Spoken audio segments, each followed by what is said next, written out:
Bhutan has managed to ward off the worst elements of the outside world by keeping its doors firmly shut to foreign influence.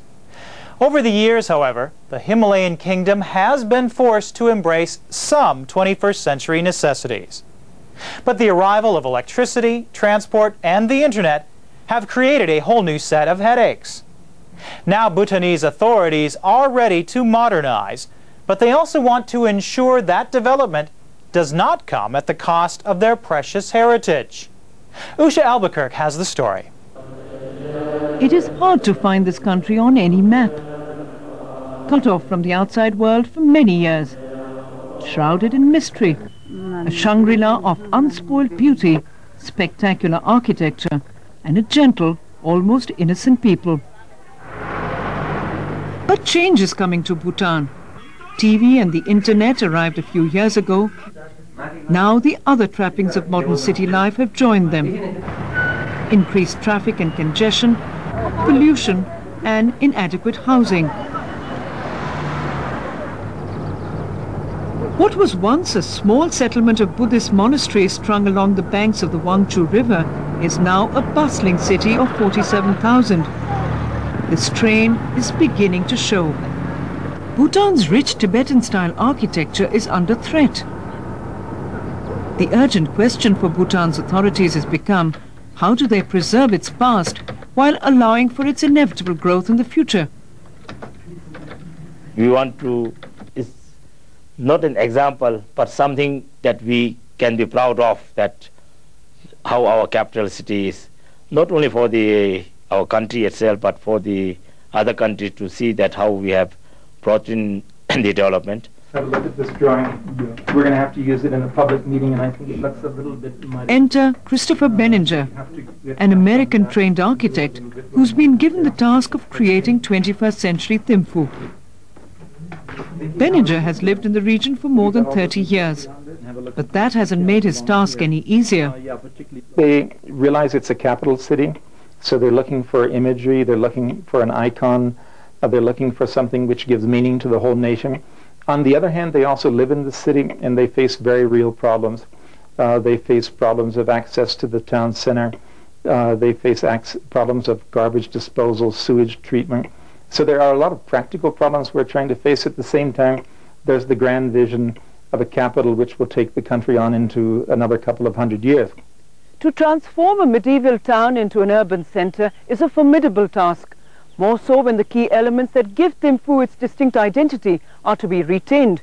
The ancient fortress, monuments, temples, paddy fields, and its community structure. Though the people of Thimphu have their reservations, building on Bhutan's rich architectural and cultural heritage is a challenge Christopher Benninger has set himself. Benninger's plan envisages landscaped gardens, formal gates, and possibly an amphitheater.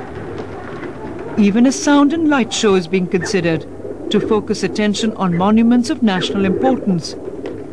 The centerpiece of Benninger's plan is the Tashichozong, or Central Fortress, the administrative center that looks after the social, political and spiritual sides of Bhutanese life. The many religious and traditional structures of Thimphu have also been included. We've created a precinct, our kind of sacred zone. It's a way we're trying to protect these monuments. We don't allow construction near them, and we also try to keep the buildings around them in traditional architecture as far as possible. Another key element, modernization with a human face. The Bhutanese pride themselves on knowing their neighbor. They want to keep it that way. This is the heart of the city. This is where people come to meet their friends, do a bit of shopping, hang around, and just watch the world go by. We want this to be a very cozy and convivial part of the activity center of the city. After all, an email is not a substitute for a handshake or a smile. There'll also be a city bus service and electric tram system. But cars will be restricted from entering the city center, which will be essentially for pedestrians. We don't want the cancer of urban sprawl to characterize the city, to spread the infrastructure beyond the point where it can be maintained. Benninger's plans have not come without controversy. The plan, which will cost $1 billion and take 25 years to complete, has received remarkably little publicity. The editor of Bhutan's only newspaper, which introduced the plan to the people, says protests and complaints have come pouring in.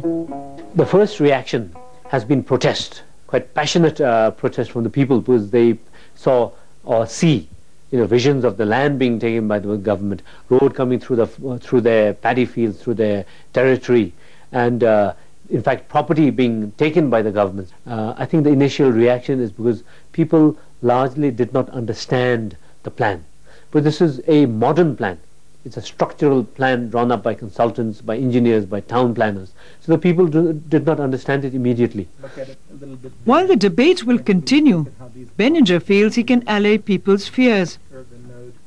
I think I have something going for me here in Bhutan, and that is that it's a very self-aware culture.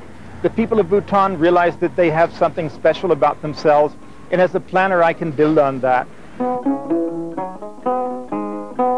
Many Asian cities have botched the job of modernizing while preserving rich historical and cultural past.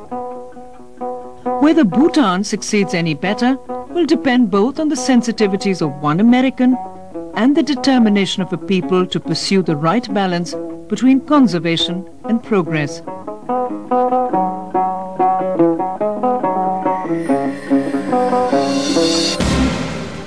And that's all we have time for on Focus Asia this week. Please email us if you have any comments about the show. Our address, focusasia@startv.com. And don't forget the website if you want to look at our archive of stories from around the region. Thanks for watching. I'm Joe Kynes. Goodbye.